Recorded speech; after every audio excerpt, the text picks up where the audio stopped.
বিসমিল্লাহির রহমানির রহিম। ঐতিহাসিক ৭ই নভেম্বর। চুপ করতে হবে একটু, যারা স্লোগান দিচ্ছেন দয়া করে আপনারা স্লোগানটি বন্ধ করতে হবে। স্লোগান বন্ধ হবে। বিসমিল্লাহির রহমানির রহিম। ঐতিহাসিক ৭ই নভেম্বরের ৫০ বৎসর পূর্তি উপলক্ষে আয়োজিত আজকের প্লিজ এই মিরাজ, এই ছেলে মিরাজ থামো। আপনারা যারা স্লোগান দিচ্ছেন দয়া করে আপনাদেরকে তো কথা শুনতে হবে, দয়া করে কথা শুনতে হবে। এই মুহূর্তে স্লোগানটা বন্ধ করতে হবে। স্লোগান থেকে আরো জরুরি কথা নিশ্চয়ই আছে, দয়া করে সেটা মন দিয়ে শুনুন আপনারা। বিসমিল্লাহির রহমানির রহিম। ঐতিহাসিক ৭ই নভেম্বর জাতীয় বিপ্লব ও সংহতি দিবসের ৫০ বৎসর পূর্তি উপলক্ষে বিএনপি আয়োজিত আজকের এই আলোচনা সভার সম্মানিত সভাপতি, বাংলাদেশ জাতীয়তাবাদী দল বিএনপির সম্মানিত মহাসচিব জনাব মির্জা ফখরুল ইসলাম আলমগীর, মঞ্চে উপস্থিত স্থায়ী কমিটির সম্মানিত সদস্যবৃন্দ, দেশ বরেণ্য এবং সিভিল সোসাইটির সম্মানিত আলোচকবৃন্দ, প্রতিনিধিবৃন্দ এবং সম্মেলন অনুষ্ঠানে উপস্থিত বিভিন্ন রাজনৈতিক দলের সম্মানিত নেতৃবৃন্দ, আমন্ত্রিত অতিথিবৃন্দ, আসসালামু আলাইকুম।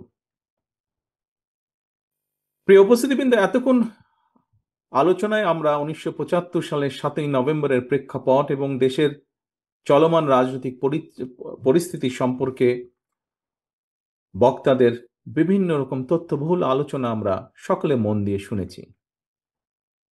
এই আলোচনার মাধ্যমে আমরা অনেক কিছু জানা ছিল না।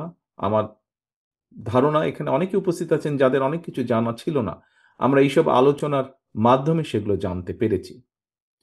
১৯৭৫ সালের ৭ই নভেম্বর ছিল বাংলাদেশের শত্রু এবং মিত্র চিহ্নিত করার দিন। সকল উপস্থিতিবৃন্দ, সম্মানিত নেতৃবৃন্দ, আমার সামনে আজকে মঞ্চে এবং মঞ্চের সামনে উপস্থিত সিভিল সোসাইটি সহ বহু রাজনৈতিক ব্যক্তিত্ব, সম্মানিত ব্যক্তিত্ববর্গ উপস্থিত আছেন।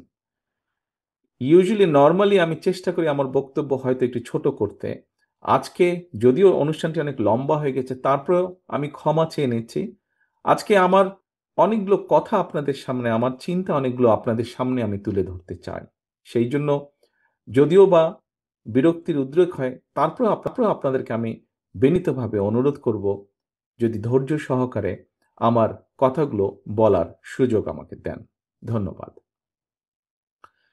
প্রিয় উপস্থিতিবৃন্দ, সম্মানিত নেতৃবৃন্দ, আমন্ত্রিত অতিথিবৃন্দ, বাংলাদেশের জন্মযুদ্ধ থেকেই শুরু করে দেশের প্রতিটি ঐতিহাসিক প্রেক্ষাপট যদি আমরা আলোচনা করতে যাই, তাহলে প্রথমে একটি কথা আমার অনেক সময় মনে পড়ে।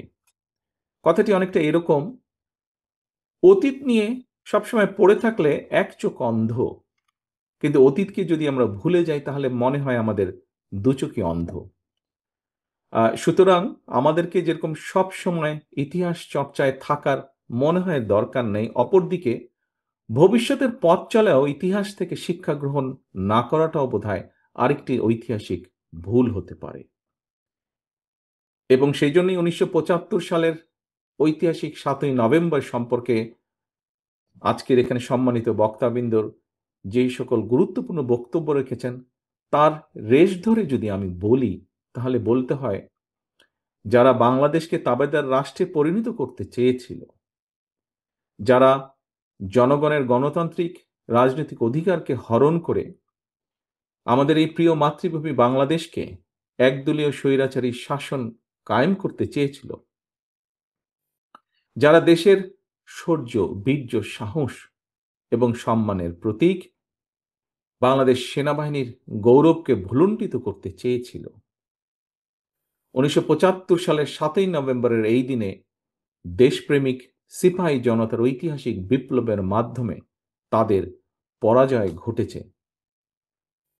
দীর্ঘ ষড়যন্ত্রের পথ ধরে ১৯৭৫ সালের ৭ই নভেম্বরের পরাজিত সেই অপশক্তি পরবর্তীতে আমরা দেখেছি পুনরায় মহাজোটের নামে একজোট হয়ে দেশকে একটি তাবেদার রাষ্ট্রে পরিণত করতে চেয়েছিল বা করার সব রকম প্রস্তুতি গ্রহণ করেছিল তারা। বিডিআর পিলখানায় পরিকল্পিত যে সেনা হত্যাযজ্ঞ ঘটিয়েছিল, তার মাধ্যমে চেয়েছিল সেনাবাহিনীকে দুর্বল করে রাখতে। জনগণের ভোটের অধিকার, গণতান্ত্রিক রাজনৈতিক অধিকার কেড়ে নিয়ে দেশে ফ্যাসিবাদী শাসন কায়েম করেছিল তারা। সম্মানিত উপস্থিতিবৃন্দ, হাজারো শহীদের আত্মত্যাগের মধ্য দিয়ে বীর জনতার গণ অভ্যুত্থানে দীর্ঘ ১.৫ দশকের বেশি সময় পর দেশ ফ্যাসিবাদ মুক্ত হয়েছে। আমরা যারা বিএনপি করি, আমরা মনে করি ১৯৭১ সালের যুদ্ধ ছিল স্বাধীনতা অর্জনের যুদ্ধ।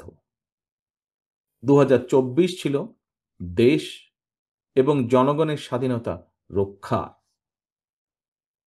সুতরাং ভবিষ্যতে, যা এখানে বহু বক্তা তাদের গুরুত্বপূর্ণ বক্তব্যে উল্লেখ করে গিয়েছেন, একই সাথে আমিও বলতে চাই, ভবিষ্যতে আর কেউ যাতে দেশ এবং জনগণের অধিকার হরণ করতে না পারে, দেশকে আবার তাবেদার রাষ্ট্রে পরিণত করতে না পারে, এটিই হোক আজ আমাদের এবারের ৭ই নভেম্বরের প্রধান অঙ্গীকার বা শপথ।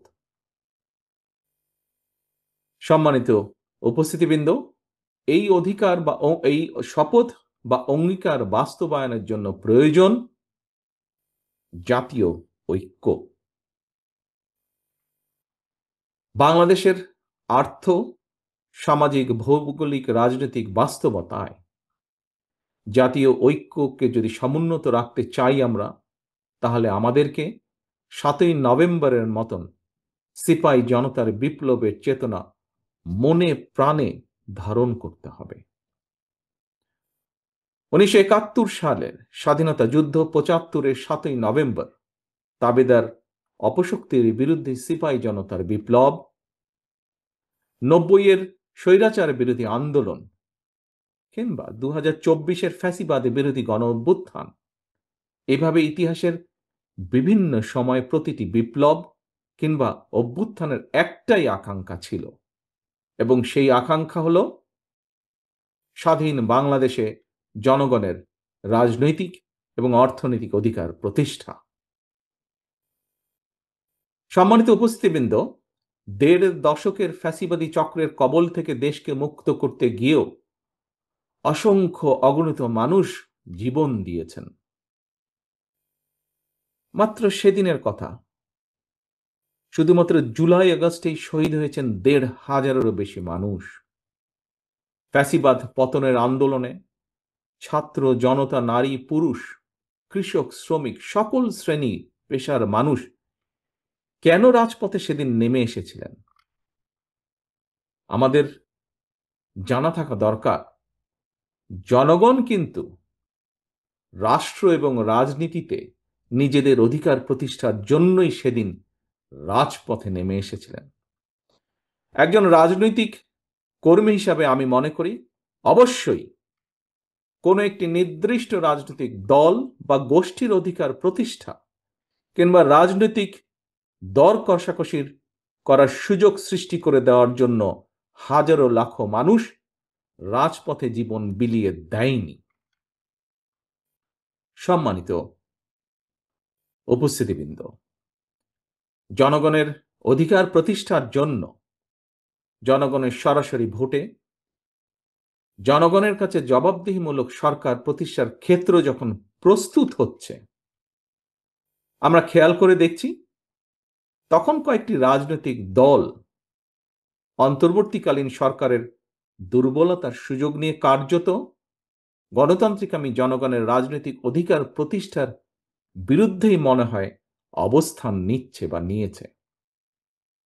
আমি একজন রাজনৈতিক কর্মী হিসাবে আমার দলের পক্ষ থেকে আবারও ফ্যাসিবাদ বিরোধী আন্দোলনের সহযোগীদের, এখানে সেই সহযোগীদের, আমাদের আন্দোলনের রাজপথের বহু সহযোগী আজ উপস্থিত আছেন, সেই সহযোগীদের দৃষ্টি আকর্ষণ করে বলতে চাই, বর্তমান দুর্বল অন্তর্বর্তীকালীন সরকারকে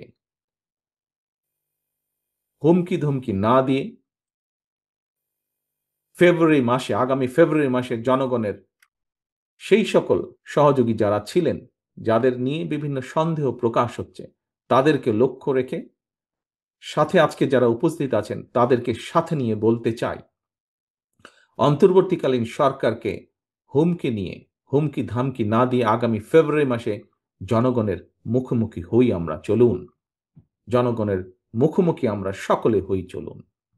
আমাদের প্রতিটি রাজনৈতিক দলের মনে হয় একটি কথা গুরুত্ব সহকারে মনে রাখা প্রয়োজন। নিজ নিজ দলীয় সমর্থক নেতাকর্মীদের বাইরে কিন্তু অরাজনৈতিক কিংবা নির্দলীয় এক বিশাল সংখ্যক জনগোষ্ঠী রয়ে গিয়েছে। এই লাখো কোটি অরাজনৈতিক কিংবা নির্দলীয় জনগোষ্ঠীর প্রত্যাশা বাস্তবায়নের দিকে নজর দেওয়া রাজনৈতিক দলের প্রতিনিধি হিসাবে আমাদের প্রত্যেকের অত্যন্ত পবিত্র এবং গুরুত্বপূর্ণ দায়িত্ব বলে একজন রাজনৈতিক কর্মী হিসাবে আমি দৃঢ়ভাবে বিশ্বাস করি। প্রিয় সম্মানিত উপস্থিতিবৃন্দ, মাসের পর মাস ধরে দেশের জনগণ দেখে আসছিল অনেকগুলো রাজনৈতিক দলের আমন্ত্রিত প্রতিনিধিরা বিভিন্ন বিষয় নিয়ে আলোচনা করে অন্তর্বর্তীকালীন সরকারের মেয়াদকালের একটি উল্লেখযোগ্য সময় পার করে দিয়েছে। কিন্তু এইসব আলোচনায় অরাজনৈতিক কিংবা নির্দলীয় সেই যে বিশাল জনগোষ্ঠীর কথা আপনাদের সামনে আমি উল্লেখ করলাম, সেই জনগোষ্ঠীর নিত্যদিনের স্বার্থ সংশ্লিষ্ট বিষয়গুলো কতটুকু বা কি আলোচিত হয়েছে, এটি বোধহয় একটি বিশাল প্রশ্ন। আমন্ত্রিত রাজনৈতিক প্রতিনিধি দলের সদস্যরা অন্তর্বর্তীকালীন সরকারের সঙ্গে কৃষি, শিক্ষা, স্বাস্থ্য, কর্মসংস্কার নিয়ে কি আলোচনা হয়েছে সেখানে? নারীর নিরাপত্তা এবং কর্মসংস্থান, তরুণ জনগোষ্ঠীর স্বাস্থ্য সংশ্লিষ্ট বিষয়গুলো নিয়ে কি আলোচনায় গুরুত্ব পেয়েছিল? দেশের কৃষক, শ্রমিক, দিনমজুর, স্বল্প আয়ের মানুষ কিংবা নিম্ন মধ্যবিত্ত জনগোষ্ঠীর প্রতিদিনের যে জীবন যুদ্ধের কথা, সেগুলো কি সেখানে আমরা চাইলেও আলোচনা করার সুযোগ কি পেয়েছি? বা আলোচনার যে তালিকা ছিল সেখানে কি স্থান করে নিতে পেরেছিল? সম্মানিত উপস্থিতিবৃন্দ, দেশে মনে হয় শুধু কোটা সংস্কার নয়, একই সাথে একটি সময় নিরাপদ সড়কের জন্যও কিন্তু তুমুল আন্দোলন হয়েছিল। 2024 সালের সেপ্টেম্বর মাস থেকে যতটুকু আমার মনে আছে, 2025 সালের সেপ্টেম্বর মাস পর্যন্ত গত 1 বছরে দেশের সড়ক পথে কমপক্ষে 7,000 মানুষ নিহত হয়েছেন। এদের মধ্যে 48% নারী এবং শিশু ও পথচারী ছিলেন। আহত হয়েছেন 13,000 মানুষ। এই যে এত হাজার মানুষ যারা নিহত হয়েছেন, এই পরিবারগুলোর কি অবস্থা হয়েছে পরবর্তীতে? আমরা কি কখনো সেগুলো বিষয় নিয়ে আলোচনা করেছি, চিন্তা করেছি? যে 13,000 মানুষ বা তারও কিছু বেশি মানুষ আহত হয়েছেন, যে শিশু, যে নারী নিহত বা আহত হয়েছেন, পরবর্তীতে তাকে নিয়ে আহত হলে অথবা নিহত হলে তার পরিবার নিয়ে তাদের বিষয়গুলোকে নিয়ে কি আমরা আলোচনা করেছি? তারা তো আমাদেরই সমাজের অংশ, দেশের অংশ। সম্মানিত উপস্থিতিবৃন্দ, বিশ্বে খুব সম্ভবত সড়ক দুর্ঘটনায় সবচেয়ে বেশি হতাহতের তালিকায় বাংলাদেশ জায়গা করে নিয়েছে। কিন্তু অন্তর্বর্তীকালীন সরকারের সঙ্গে নানা বিষয় নিয়ে শত শত দফা নিয়ে আলোচনা হলেও সড়ক নিরাপত্তার বিষয়টি আলোচনায় মনে হয় জায়গা করে নিতে পারেনি। এইসব প্রশ্নগুলো কিন্তু কাউকে দোষারোপ করার জন্য আমি এখানে উপস্থাপন করছি না। একজন রাজনৈতিক কর্মী হিসাবে আজকে আমি বহু বরেণ্য ব্যক্তির সামনে সুযোগ পেয়েছি কথা বলার। আমি একজন রাজনৈতিক কর্মী হিসাবে আমার জিজ্ঞাসাগুলো আপনাদের সামনে তুলে ধরতে চাইছি। প্রিয় উপস্থিতিবৃন্দ, আমাদের রাজনীতি তাহলে কাদের জন্য? দেশের সাম্প্রতিক পরিস্থিতিতে একজন রাজনৈতিক কর্মী হিসাবে আমার কিছু উপলব্ধির কথা আমি আপনাদের সঙ্গেই শেয়ার করছি। এজন্য হয়তো একটু সময় লাগছে বেশি। আমি আবারও আপনাদের যদি বিরক্তির উদ্রেক করে থাকি তার জন্য আপনাদের কাছে ক্ষমা চেয়ে নিচ্ছি। উপস্থিতিবৃন্দ, প্রচলিত রাজনীতির যে গুণগত সংস্কার, সেই সংস্কার চাইলে গুণগত যে সংস্কার চাইলেও পুঁথিগত সংস্কারের চেয়ে জননিরাপত্তার বিষয়গুলো, জনগণের জীবন ঘনিষ্ঠ বিষয়গুলো রাজনীতিবিদদের কর্ম পরিকল্পনায় মনে হয় আরেকটু গুরুত্ব পাওয়া দরকার। আইন শৃঙ্খলা পরিস্থিতি রক্ষায় আরো মনে হয় আমাদের সকলে মিলে অধিক মনোযোগী হওয়া দরকার। আমি আজকের এই আলোচনা সভায় আরো দু একটি বিষয়, অনেক বিষয় আছে। অলি আহমেদ সাহেব যেরকম বলেছেন যে কতগুলো বিষয় তুলে ধরলে কয়েক ঘন্টা সময় লাগবে, কিন্তু সংক্ষেপে উনি বলেছেন। আমার কাছে এরকম অনেকগুলো প্রশ্ন আছে আমার মনে একজন রাজনৈতিক কর্মী হিসাবে। তবে যেহেতু এই আলোচনা সভায় হয়তোবা সবগুলো রেইজ করা যাবে না, আমি দু একটি বিষয় আরো আপনাদের সামনে উল্লেখ করতে চাই। সম্মানিত উপস্থিতিবৃন্দ, আমার যতটুকু ধারণা আছে, যতটুকু আমি জেনেছি, দেশে এবার 1 কোটি, খুব সম্ভবত 1,15,00,000 টন আলু উৎপাদন হয়েছে। আলু উৎপাদন করে কৃষকরা খুব সম্ভবত কৃষকরা বিপাকে পড়ে গিয়েছেন আলুর এই উৎপাদনের কারণে। কারণ আলুর যে উৎপাদন খরচ এবং উৎপাদিত আলু যে কোল্ড স্টোরেজে রাখতে হবে, প্রতি কেজি আলুর পেছনে খুব সম্ভবত খরচ পড়ছে প্রায় 25 থেকে 27 টাকার মতন। অথচ আলু চাষিরা কিন্তু এখনো অর্ধেক দামেও উৎপাদিত আলু বাজারে বিক্রি সম্ভবত করতে ওনারা পারছেন না। আলু চাষ করে আলু চাষিরা এবার প্রায়, হিসাব যা বলে কম বেশি, যেই স্ট্যাটিস্টিক্স যতটুকু পাওয়া গিয়েছে, প্রায় 3,000 কোটি টাকার যে লোকসান তার আশঙ্কা তারা করছেন। 3,000 কোটি টাকার মতন লোকসান হতে পারে। অপরদিকে এখানে খুব সম্ভব এক বক্তা ওনার বক্তব্যে উল্লেখ করেছেন যে যা আমি এখনই বলতে চাইছি আপনাদের সামনে। অপরদিকে আমরা দেখি যে দু একটি রাজনৈতিক দলের আবদার মেটাতে গিয়ে কথিত গণভোট যদি করতে হয়, রাষ্ট্রকে আলু চাষিদের যে 3,000 কোটি টাকা পরিমাণের গড়ছা, এই কথিত গণভোট করতে হলে রাষ্ট্রকে প্রায় সমপরিমাণের টাকা গচ্ছা দিতে হবে। প্রিয় উপস্থিতিবৃন্দ, এমন পরিস্থিতিতে লোকসানের মুখোমুখি এইসব আলু চাষিদের কাছে এই সময় গণভোটের চেয়ে মনে হয় আলুর ন্যায্য মূল্য পাওয়াটা অনেক বেশি গুরুত্বপূর্ণ। দেশবাসীর ভাবনার জন্য আমি এই প্রসঙ্গটি উপস্থাপন করলাম। এখানে মিডিয়ার ভাইরা আছেন, ওনারা যদি আমাকে সহযোগিতা করেন তাহলে আমার এই প্রসঙ্গটি আমি দেশবাসীর কাছে ওনাদের মাধ্যমে উপস্থাপনের জন্য রেখে গেলাম। একই সাথে একইভাবে যে সকল সম্মানিত উপস্থিতিবৃন্দ, আমন্ত্রিত অতিথিবৃন্দ আছেন, তাদের কাছে আমি এটি রেখে গেলাম। এরপরে উপস্থিতিবৃন্দ, আমি আরেকটি বিষয়ে আসি, আরেকটি বিষয় আপনাদের সামনে তুলে ধরতে চাই। এটিও এখান থেকে মিটিং শেষ করে আপনারা ঘরে ফিরে যাবেন এবং ঘরে ফিরে গিয়ে নিশ্চয়ই আপনারা এখানে 4 ঘন্টা ধরে আছেন, কিছুটা ক্ষুধার্ত, কাজে আপনারা যাই মোটামুটি খান না কেন, আমি যে বিষয়টি এখানে উল্লেখ করব সেটি তার সাথে রিলেটেড বা সেটি সম্পর্কিত। কি সেটি? এবার আমি আসি পেঁয়াজ উৎপাদন প্রসঙ্গে। উপস্থিতিবৃন্দ, আমি যতটুকু জানি, আমার পক্ষে যতটুকু সম্ভব হয়েছে, দেশে চাহিদার যে পরিমাণ পেঁয়াজের চাহিদা বা যে পরিমাণ উৎপাদন হয়, আমাদের কৃষকদের কম বেশি মোটামুটি সক্ষমতা রয়েছে, যদি তাদেরকে সহযোগিতা করা হয় বিভিন্নভাবে, সক্ষমতা রয়েছে মোটামুটিভাবে আমাদের যেটা ডিমান্ড রিকোয়ারমেন্ট সেটি উৎপাদন করা।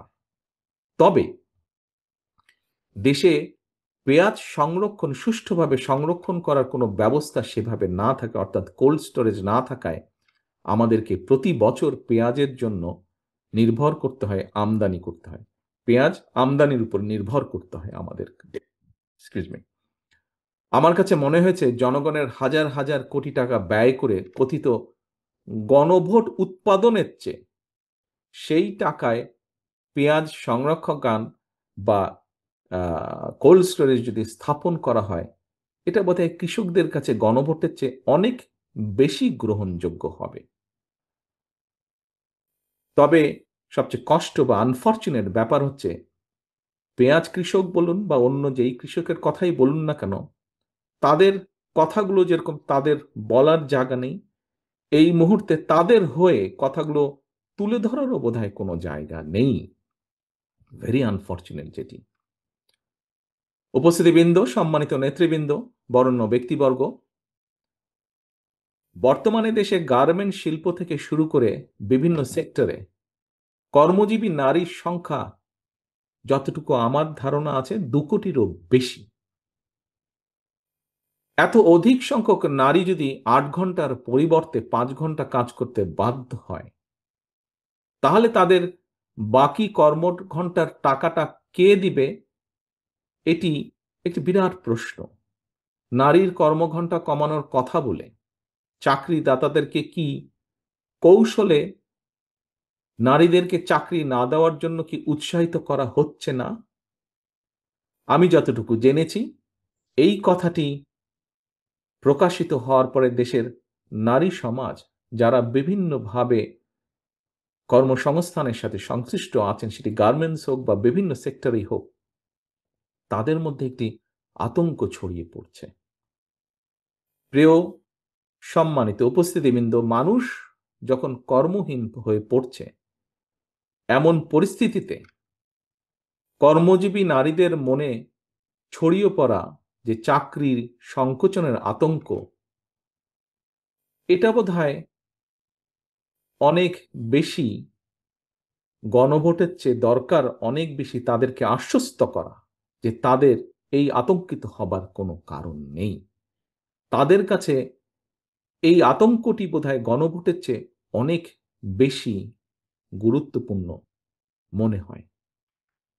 এই আতঙ্ক কাটানোটাও গুরুত্বপূর্ণ।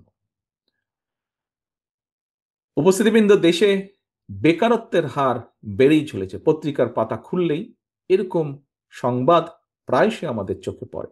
টিভি টকশো খুললেই এই ধরনের কথাবার্তা অনেক টকশোতে অংশগ্রহণকারী ব্যক্তির কাছ থেকে আমরা জানতে পারি।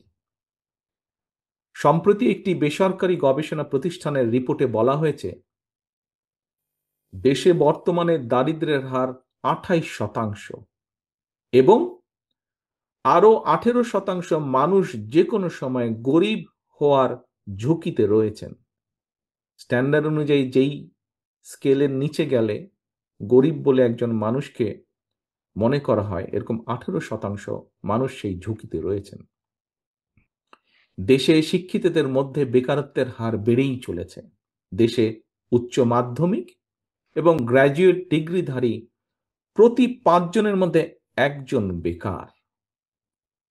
আজকের আমাদের এই অনুষ্ঠানের মধ্যে খুব সম্ভবত গার্মেন্ট শিল্পের সাথে জড়িত এরকম কয়েকজন ব্যক্তি উপস্থিত আছেন। সম্প্রতি বিজিএমই জানিয়েছে, গত 14 মাসে সাভার, গাজীপুর, চট্টগ্রাম, নারায়ণগঞ্জ, মঞ্চেও একজন উপস্থিত আছেন এই ব্যাপারে, যার খুব ভালো ধারণা আছে, আমাদের স্থায়ী কমিটির সদস্য জনাব আমির খসরু সাহেব। যে কথাটি বলছিলাম আমি, যে গত 14 মাসে সাভার, গাজীপুর, চট্টগ্রাম, নারায়ণগঞ্জ, নরসিংদীতে কমপক্ষে 300-তেরও বেশি পোশাক কারখানা বন্ধ হয়ে গিয়েছে। আমাদের মাঝে, শ্রোতাদের মাঝে সাকি সাহেব আছেন, উনি এই বিষয়টি উপস্থিত আছেন, উনিও এই বিষয়টি আমার ধারণা খুব ভালোভাবে জানেন, কারণ উনি ওই শ্রমিক রাজনীতির সাথে কম বেশি ইনভলভ আছেন। এই যে প্রায় 300-র বেশি, 350-র বেশি, বরং আমি বলবো 300 নয়, 350-র বেশি পোশাক কারখানা বন্ধ হয়ে গিয়েছে। এবং এই বন্ধ হয়ে যাওয়া কারখানার সাথে কারণে 1 1,20,000 মতন শ্রমিক কর্মহীন হয়ে পড়েছেন। সম্মানিত উপস্থিতিবৃন্দ, কর্মহীন এই মানুষগুলোর কাছে রাষ্ট্রের হাজার টাকা ব্যয় করে কথিত গণভোটের চাইতে নিশ্চয়ই একটি চাকরি কি বেশি জরুরি নয়? আমার নর্মাল কমন সেন্স তাই বলে। যে কোনো একজন স্বাভাবিক মানুষের কমন সেন্স তাই বলবে যে হাজার হাজার কোটি টাকা খরচ করে কথিত গণভোটের চেয়ে চাকরিহারা একজন ব্যক্তি মানুষের কাছে সবচেয়ে বেশি প্রায়োরিটি হচ্ছে একটি চাকরি বা একটি কর্মসংস্থান।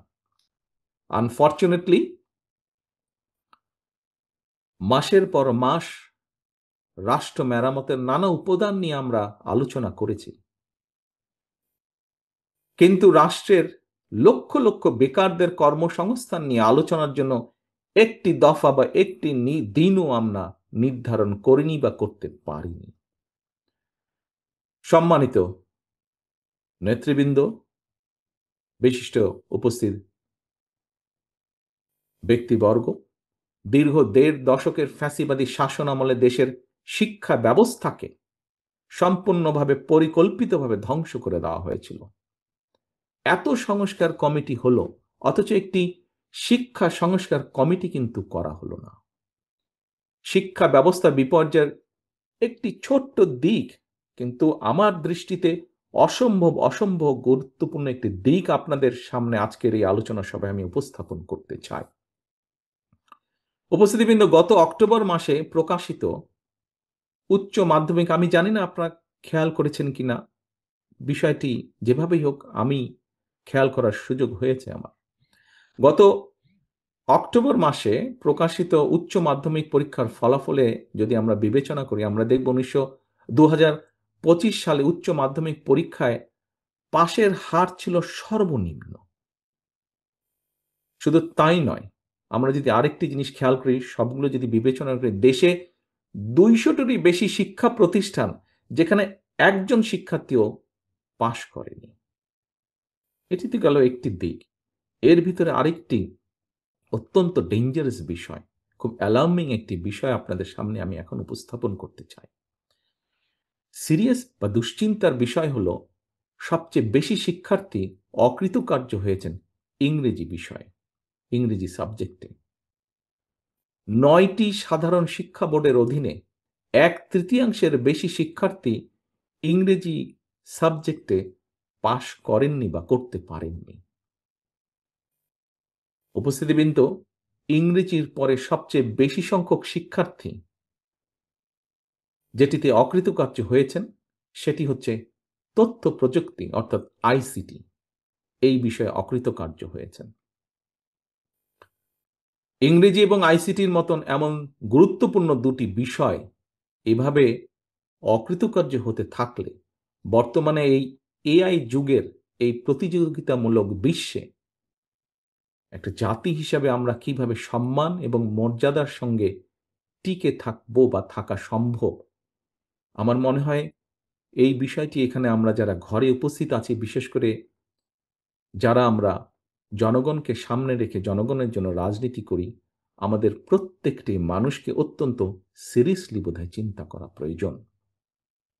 বর্তমান গ্লোবাল ভিলেজে শিক্ষা দীক্ষায় টিকে থাকতে হলে আমাদেরকে তথাকথিত গণভোট নিয়ে গবেষণার পরিবর্তে আমার কাছে মনে হয় শিক্ষা সংস্কার নিয়ে গবেষণা করা বোধহয় অনেক অনেক বেশি জরুরি প্রয়োজন। সম্মানিত উপস্থিতিবৃন্দ, পলাতক লুটেরা বাহিনীর বেপরোয়া লুটপাটের পর দেশের ব্যাংকিং সেক্টর এখনো খুব সম্ভবত, যতটুকু পত্রপত্রিকার খবরে দেখছি, অবশ্যই ঘুরে দাঁড়াতে পারেনি। দেশের মনে হয় কমপক্ষে 24টি ব্যাংক এখনো মূলধন ঘাটতিতে পড়ে রয়েছে বা পড়েছে।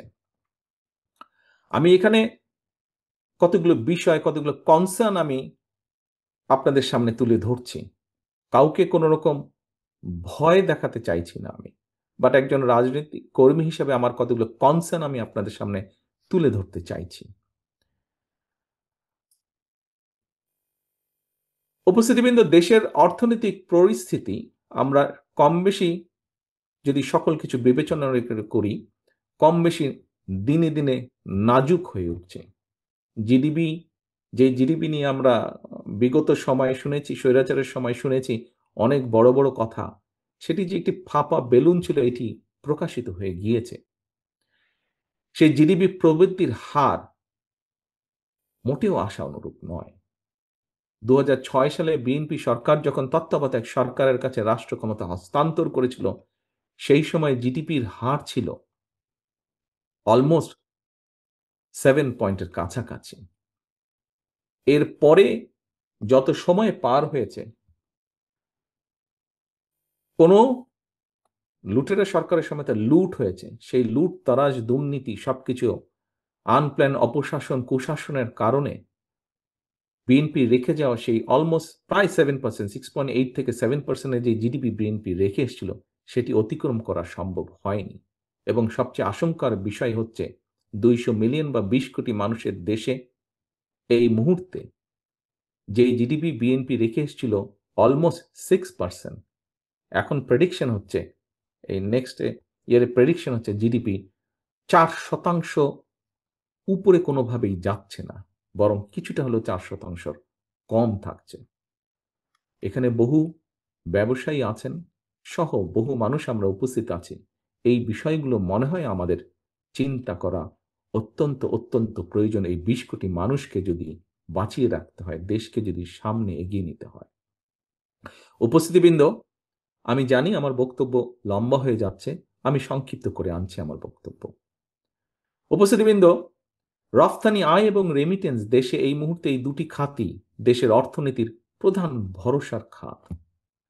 গত কয়েক মাসেও যদি আপনারা দেখেন স্ট্যাটিস্টিকগুলো, রফতানি খাতেও কিন্তু কিছুটা নেতিবাচক পরিস্থিতি সৃষ্টি হয়েছে বিভিন্ন ক্ষেত্রে। দেশের ব্যবসায়ী সমাজ এবং বিদেশে বাংলাদেশের উন্নয়ন সহযোগী যারা আছেন, তারা বলছেন দেশের অর্থনীতিকে ঘুরে দাঁড়াতে হলে অবশ্যই প্রয়োজন জনগণের ভোটে একটি নির্বাচিত স্থিতিশীল সরকার। কয়েকদিন আগে আন্তর্জাতিক অর্থনৈতিক সংস্থা স্রেফ ডাইরেক্ট পরিষ্কার বলে দিয়েছে যে নির্বাচিত সরকার ছাড়া তারা তাদের অর্থ সংস্থান ফান্ড রিলিজ তারা করবে না। কিন্তু আমরা দেখছি এই মুহূর্তে কোনো কোনো রাজনৈতিক দল নানা শর্ত দিয়ে, যেখানে অর্থনীতির এই অবস্থা, যেখানে বেকার সমস্যার এই অবস্থা, যেখানে প্রত্যেকটি সবকিছু ভেঙে পড়ছে, মাহফুজুল্লাহ সাহেব ওনার বক্তব্যে আরো কয়েকটি সেক্টরের কথা উনি উল্লেখ করে গিয়েছেন। আমরা দেখছি নানা শর্ত জুড়ে দিয়ে কিছু রাজনৈতিক দল, সেই যে প্রথমে বলেছিলাম আজকে যারা আমরা রাজপথের সঙ্গীরা বসে আছি, কেউ হয়তো রাজপথের সঙ্গী ছিল, সেরকম কিছু দলকে আমরা দেখছি বর্তমানে বিভিন্ন শর্ত দিয়ে জাতীয় নির্বাচন অনুষ্ঠান বাধা সৃষ্টি করতে চাইছে।